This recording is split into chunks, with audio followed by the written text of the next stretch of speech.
Reuters. AFPEuropean Parliament President Tajani L has warned Kurz against taking Austria out of the EUAntonio Tajani, who took over as the head of the European Parliament in January, warned Austria new Chancellor Sebastian Kurz against following Britain out of the bloc.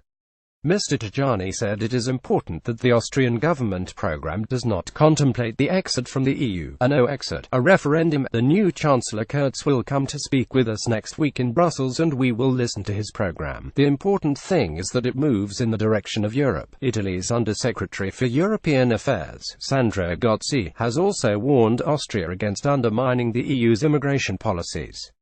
He tweeted, "For us it is essential that Europe keeps policies to face immigration and the right to asylum. Italy expects every country to respect the shares of refugees assigned to them.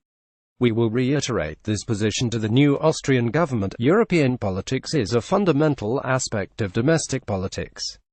With the new Austrian government, Europe must face immigration and the right to asylum by ensuring that each member state respects the obligations of solidarity." Austria's new coalition sees the far-right Free Party of Austria (FPÖ) joined the Austrian People's Party in a government which could decide against further European integration, given the FPÖ's Eurosceptic stance. REUTERS 31-year-old Sebastian Kurz was sworn in as Austria's new chancellor on Monday. Both parties oppose deeper political integration among EU member states and seek to have more powers returned to national governments. They also oppose Turkey's membership of the bloc. Both parties have agreed to move some departments that deal with European affairs, including the task force preparing Austria's EU presidency in the second half of next year, to the chancellery headed by Mr. Kurz. Europhile departing Chancellor Christian Kern today expressed disappointment that he believes the new government is unlikely to be pro-EU. He said, "I am convinced Europe has structural flaws, which need correcting by a bigger, more intensive cooperation, namely not only a currency union but also building an economic union.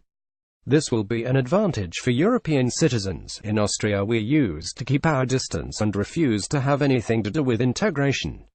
I don't think this is in Austria's interests. If you look at how far we have come together with the crisis in 2007, which increased in 2008, continued on in 2010 with the Greece crisis, which continued on all the way to today's discussion about the banking union, we can see that Europe was able to find concrete solutions to real problems." He added, "I regret that a different European political accession will be represented by the government." Additional reporting by Maria Ortega.